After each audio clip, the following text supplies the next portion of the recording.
आशा करता हूं आप सब बहुत अच्छे होंगे। मेरा नाम है सिद्धांत अग्निहोत्री, स्टडी ग्लोस पे आपका बहुत बहुत स्वागत है। हो गया काम, रशिया और यूक्रेन में युद्ध शुरू हो गया है। रशिया ने ऐलान कर दिया है, मैंने न्यूज़ क्रैक कर ही दी है। आई होप आपने देख लिया होगा। ये कल का आर्टिकल, एक्चुअली मुझे पीपीटी आ गई थी तो कल का आर्टिकल है ये, एडिटोरियल, इनफैक्ट इंडियन एक्सप्रेस का एक्सप्लेन्ड सेक्शन है ये। तो हम बात करेंगे, लेकिन दोस्तों ये आज के कंटेक्स्ट में आपको बताऊंगा। स्टॉक मार्केट जैसे ही व्लादिमीर पुतिन ने ऐलान किया, 1900 पॉइंट्स नीचे, धड़ाम से नीचे गिरा। भारत की करेंसी गिरती जा रही है, बहुत तेजी से नहीं, 0.33 कितने इतने पैसे से गिरी है। रशिया की करेंसी जो है वो 5% से गिर गई है, गिरनी ही थी। यूनाइटेड नेशंस ने रशिया को चेतावनी दी है, समझ जाओ युद्ध को अभी इसी वक्त रोकना है, बहुत बुरी हालत है। यूनाइटेड नेशंस का मेंबर है, परमानेंट मेंबर है रशिया, और आप समझिए कि एक परमानेंट मेंबर की तरफ से ऐसा कुछ आना बहुत बड़े सवालिया निशान खड़े कर देगा। कुछ भी हो सकता है, एनीथिंग कैन हैपन। भारत के लिए बहुत बड़ा धर्म संकट है कि अमेरिका के साथ जाए कि रशिया के साथ जाए। आधुनिक इतिहास में यह सबसे बड़ा युद्ध है, आप समझ रहे हो। तो यह चीज है, हम बात करते हैं दोस्तों फिलहाल कि ऑयल प्राइसेस पे क्या इंपैक्ट आएगा। तेल के दाम बढ़ने वाले हैं, तैयार हो जाइए। क्यों? अमेरिका, देखिए पहले मैं आपको थोड़ा बैकग्राउंड समझा देता हूं। कई बार देखिए, इस पे मैंने बहुत सारे लेक्चर्स लिए कि तेल के दाम बढ़ते कैसे हैं। 7-8 लेक्चर स्टडी ग्लोस पे अवेलेबल है, आप देख लीजिएगा। अमेरिका, सऊदी अरेबिया, रशिया, ये 3 देश जो हैं ये दुनिया के सबसे बड़े ऑयल एक्सपोर्टर हैं। भारत जो है ऑयल एक्सपोर्ट करता है, भारत ऑयल एक्सपोर्ट करता है, बिल्कुल। अमेरिका का WTI है, ब्रेंट ऑयल है। खैर अभी हम वेस्ट टेक्सास इंटरमीडिएट, अभी हम इस पे भी आएंगे फिलहाल। अच्छा, अभी सही नहीं है इसको बताना, कंफ्यूज हो जाएंगे। लेकिन ये 3 देश जो हैं ये दुनिया भर में एक्सपोर्ट करते हैं। सऊदी अरेबिया तो पूरा, इन तीनों अगर देशों को मिला दे, सऊदी अरेबिया तो 20% तक पूरा ग्लोबल डिमांड को पूरा करता है। तो 1/3 यहां से आता है, 1/3, 30% लगभग। तो अब आप ये समझिए कि रशिया इस समय, ये हालांकि इसमें 1, 2, 3 पे हमेशा टसल चलती रहती है, सर्कुलेट होते हैं, लेकिन रशिया जो है वो सेकेंड लार्जेस्ट एक्सपोर्टर है, मतलब प्रोड्यूसर है, ऑयल प्रोड्यूसर है। एक्सपोर्टर कह रहा हूं, ऑयल प्रोड्यूसर है। सबसे ज्यादा रशिया में भी आपको तेल मिलेगा। अब रशिया ने तेल निकाल दिया, रशिया में तेल तो मिलेगा, लेकिन रशिया ने पूरी दुनिया का तेल निकाल दिया। युद्ध शुरू हो चुका है, शहरों पे बमबारी शुरू हो गई है। अब दोस्तों होता क्या है ना कि आपने ओपेक का नाम सुना होगा, 13 देशों का यह समूह है। ओपेक प्लस में रशिया भी आता है। ये तेल का दाम डिसाइड करते हैं, प्रोडक्शन को बढ़ा सकते हैं, घटा सकते हैं। इनमें से एक देश का भी प्रोडक्शन कम हुआ, जैसे अभी कोविड में बहुत प्रोडक्शन कम हो गया था, बढ़ेंगे दाम। सिंपल सा मैथ्स है, इसमें कुछ ज्यादा दिमाग लगाने की जरूरत नहीं है। अगर आपके यहाँ, जैसे मैं आपसे कोई सामान ले रहा हूं, आप मुझे सामान देते जा रहे हो, बढ़िया है, लेकिन अगर मान लीजिए कि आपकी सप्लाई रुक गई, डिमांड ज्यादा है, मैं आपसे बोल रहा हूं कि भाई मुझे दो, डिमांड कर रहा हूं मैं, लेकिन आपने सप्लाई रोक दी, तो क्या करूंगा? मेरे पास जितना सामान है उसके दाम बढ़ाऊंगा ना, है कि नहीं? प्रॉब्लम होगी, क्योंकि मेरे पास इतनी सप्लाई आ ही नहीं रही। तो सब डिमांड एंड सप्लाई का खेल है। ओके, तो ओपेक प्लस का रशिया पार्ट है, और रशिया लार्जेस्ट प्रोड्यूसर है ऑयल का, और रशिया ने युद्ध छेड़ दिया है, यानी कि तेल की आपूर्ति कम होगी, यानी कि प्राइसेस 7 से 8 रुपए तक बढ़ सकते हैं, ज्यादा भी बढ़ सकते हैं। यस, और सरकार को तो बस क्या कहते हैं, बहाना चाहिए, कोई भी सरकार हो, पेट्रोल बढ़ाने का, पेट्रोल के दाम बढ़ाने का, क्योंकि रेवेन्यू वहां से आता है। तो ब्रेंट क्रूड ऑयल, अच्छा ये क्या है ब्रेंट क्रूड ऑयल? ये बेंचमार्क होता है ना, जो नॉर्वे के पास जो क्या वो नॉर्थ सी है ना, वहां से निकाला जाता है ये बेंचमार्क। ओपेक इसको यूज करता है। जैसे मान लीजिए कि एक बेंचमार्क, भाई तेल का दाम क्या होगा, ठीक है, तो उसके लिए इस ऑयल को यूज किया जाता है। ये इंटरनेशनल बेंचमार्क है प्राइस डिसाइड करने के लिए। भारत में भी इसी को ही देखा जाता है। तो ये जो है इट टच्ड 7 साल में सबसे ज्यादा, इतना तो कोविड-19 में भी नहीं गया था, $99, 73 यूरो अ बैरल। जैसे ही व्लादिमीर पुतिन ने बोला, ये कल की न्यूज है, कल क्या हुआ था कि व्लादिमीर पुतिन ने कल ये अनाउंस किया था कि लुहांस्क और डॉनबास, ये वाला जो ईस्टर्न यूक्रेन वाला एरिया है, रिबेलियन एरियाज है, ये अलग देश है, डिवाइड कर दिया था और यूक्रेन, रशिया ने, व्लादिमीर पुतिन ने ट्रूप्स भेज दिए यहां पे, और अभी उन्होंने युद्ध का ऐलान कर दिया। तो जैसे ही ये हुआ, प्राइसेस एकदम से बढ़ गए। वेस्ट बोल रहा है कि भाई ये इंटरनेशनल लॉ का ब्लेटेंट वायलेशन है, समझ रहे हो, और इसको हमको जाना नहीं है क्योंकि अब चीजें बदल चुकी हैं। तो बाइडेन आइडेन ने भी सब कुछ किया, बाइडेन ने यहां पर सैंक्शन लगा, लेकिन इससे कुछ भी नहीं होने वाला है। अब ये समझिए कि 1 दिसंबर 2021 से ऑयल प्राइजेस 40% से ज्यादा है, 40% से ज्यादा ऊपर जा चुके हैं। आप देख ही रहे हो, 100 रुपए तक, 100 रुपए तो नहीं पहुंचा, लेकिन 95-96 इसी रेंज में ही है पेट्रोल प्राइस भारत में अगर बात करें तो। और ये कितना था? ये कम था, 80-85 रुपए था, लेकिन अब भाई आप देखिए 1 दिसंबर 2021 से अभी तक लगातार पेट्रोल के प्राइसेस जो है वो बढ़ते जा रहे हैं।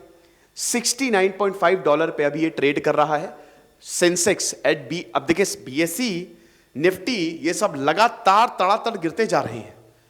रशिया की करेंसी गिरती जा रही है।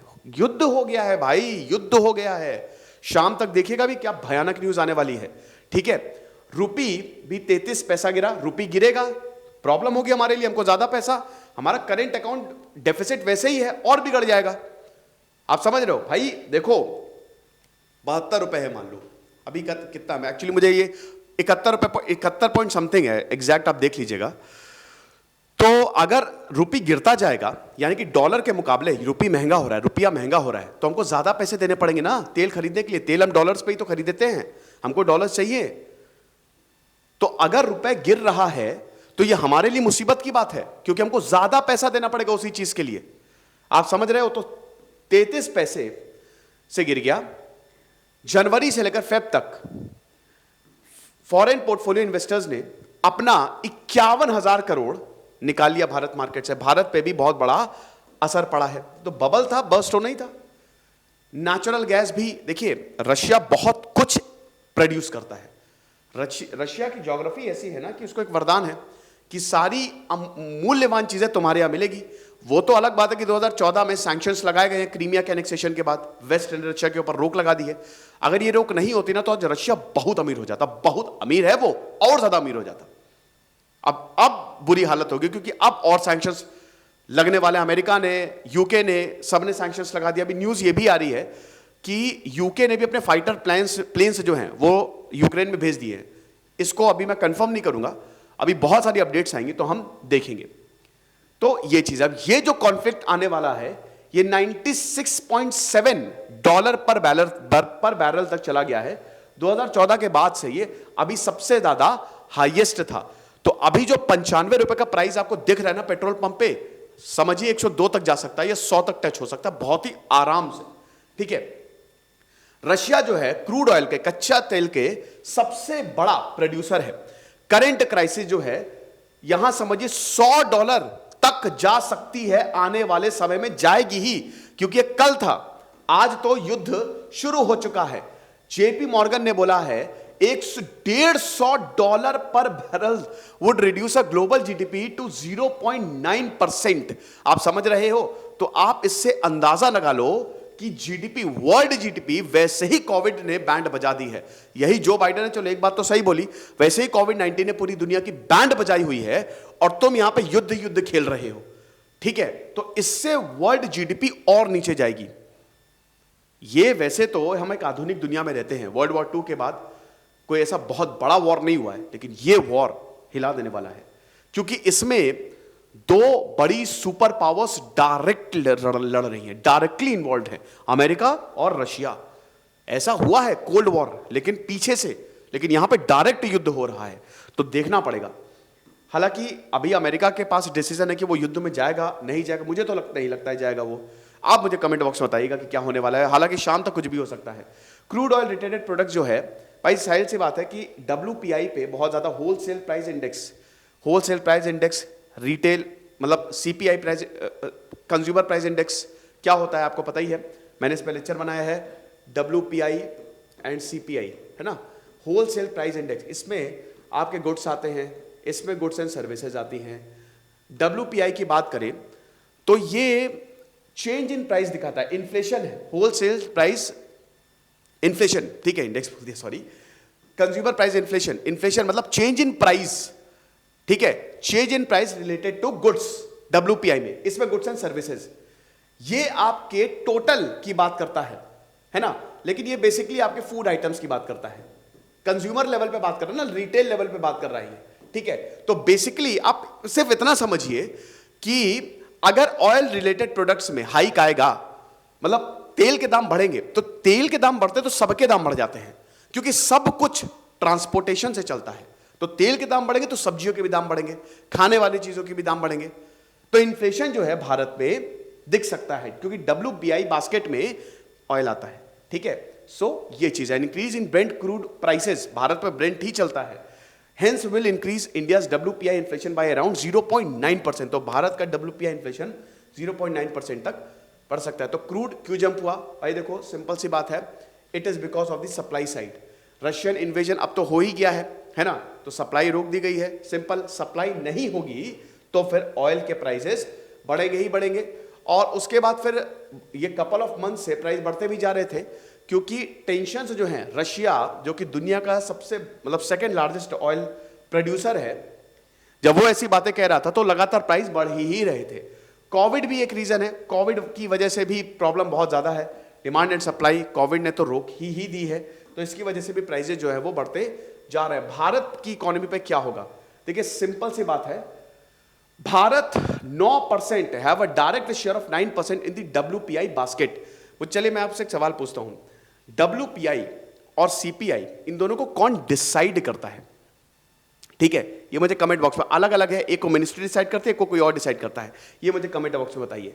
तो WPI बास्केट डायरेक्ट शेयर है 9% का, 10% मतलब अगर 10% इंक्रीज आता है, इसका मतलब 0.9% विल इंक्रीज इन इन्फ्लेशन। तो 10% इंक्रीज से मतलब इतनी ज्यादा महंगाई बढ़ सकती है, ठीक है। तो ये चीजें हैं। अरे ये तो खत्म हो गया, आगे बढ़ते हैं। तो भारत 80% जो अपनी रिक्वायरमेंट है वो बाहर से मंगाता है, क्योंकि भारत ऑयल एक्सपोर्टर है, जिसकी वजह से हम हमेशा डेफिसिट में ही रहते हैं, करेंट अकाउंट दिक्कत करता है वो, ठीक है। तो भारत 80% बाहर से मंगाता है, शेयर जो है it is around 25%. The share of oil imports in total imports is around 25%. आप देख ही सकते हैं कि आप सबको देख लो, जितनी भारत चीजें मंगाता है उसमें से अकेला 25% तो वो तेल ही मंगाता है, तो भारत का भी तेल निकल जाता है इसमें। तो rising oil prices will impact the current account deficit. Simple सी बात है कि करेंट अकाउंट, चालू खाता करेंट अकाउंट होता है ना, कि भाई आप बिजनेस कर रहे हो तो वो सेविंग्स अकाउंट, खैर वो तो ये तो देश का होता है, तो करेंट अकाउंट से सब कुछ मैनेज किया जाता है। तो वो हम मंगा ज्यादा रहे हैं, ठीक है, बेच कम रहे हैं, और अब प्राइसेस बढ़ेंगे तो हमको और ज्यादा पैसा देना पड़ेगा, तो डेफिसिट आएगा। सिंपल सी बात है, हमको कमी होने वाली है।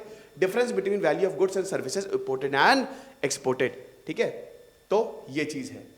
अभी आप देख सकते हैं कि भारत का जो टोटल इंपोर्ट था, that has been increased to 25.8% अप्रैल से लेकर दिसंबर तक। अभी ये और ज्यादा हो गया है 25%, तो 1/4 तो हम मंगाते हैं, ठीक है ना। As oil prices inched up with oil prices and uptrend again, the oil import bill is likely to swell further. ये 26-27 तक भी जा सकता है। युद्ध हो गया है तो तैयार रहिए थोड़ी महंगाई के लिए, ठीक है। Rise in crude prices is also expected to increase the subsidy on LPG and kerosene, pushing up the subsidy bill भी, ये भी दिक्कत है, ठीक है, कि LPG और केरोसिन मतलब इस पे भी जो सब्सिडी मिलती है, जो सरकार अनुवृत्तियां देती है, तो धीमे धीमे खत्म ही कर रही है, उसका भी बिल ज्यादा आ सकता है, ये चीज है। अब कंज्यूमर्स को कैसे ये इंपैक्ट करेगा, increase in petrol and diesel price that hit the record high across the country 2021। 100 रुपए तक पेट्रोल मिलने लगा था 2021 में, आपको पता ही है, कोविड के चक्कर में। Pump prices fell in November as the central government cut excise diesel by 5 रुपए एंड 10 रुपए पर लीटर। तो भाई यही था कि जब सरकार को ये रियलाइज हुआ कि भाई हम तो पेट्रोल के दामों पर सरकार चली जाती है, तो जब रियलाइज हुआ इलेक्शन भी आने वाले थे, अभी इलेक्शन चल भी रहे हैं, तो फिर सरकार ने एक्साइज ड्यूटी घटाई, 5 रुपए से पेट्रोल के दाम, 10 रुपए से डीजल के दाम जो है वो कम हुए। Impact on investors and market sentiments, अब ये देख सकते हैं, investors sentiment has taken a beating over the last few days in line with rising crude oil. Foreign portfolio investors have turn net sellers and have pulled out net of इतने रुपए तो बाहर निकालिए, यही तो दिक्कत हो रही है। जनवरी से लेकर फरवरी तक भाई इन 2 महीनों में जो पैसा, देखिए FPI, FDI, इन सबसे पैसा आता है, ठीक है, डॉलर्स आते हैं, लेकिन जब ये पैसा निकाल लेंगे, ठीक है, तो जाहिर सी बात है स्टॉक मार्केट तो नीचे जाएगा ही जाएगा, बीएसई एनएसई तो नीचे जाएगा ही जाएगा। तो ये दिक्कत हुई है और इसकी वजह से इक्विटी मार्केट में भी वोलेटिलिटी और डिक्लाइन हमको देखने को मिला है। ये चीज है। रुपया भी गिरता है भाई साहब। Rupee has fallen 1.4% against the dollar from 73.8 per barrel और जनवरी 12 टू हिट $74.84 ट्यूसडे। ये देख सकते हैं कि रुपया भी 73 डॉलर से पर बैरल से $74, यानी कि भाई हमको ज्यादा देना पड़ेगा, हमारा इंपोर्ट बिल जो है वो महंगा आएगा। ये आप देख सकते हैं रशिया जो है इतनी सारी चीजें जो है ये सप्लाई करता है, तो इन सब पे प्रॉब्लम हमको देखने को मिलेगी। तो भाई कुल मिला के बात यह है कि तेल के दाम थोड़े महंगे होने वाले हैं, इसके लिए तैयार रहिए। युद्ध कोई नहीं चाहता, रशिया रुकेगा नहीं, रशिया को इतना वार्न किया गया है, वो रुकने वाला नहीं है। देखेंगे दोस्तों आगे क्या होता है, जो भी अपडेट होगी मैं आपको बताऊंगा। Thank you so much.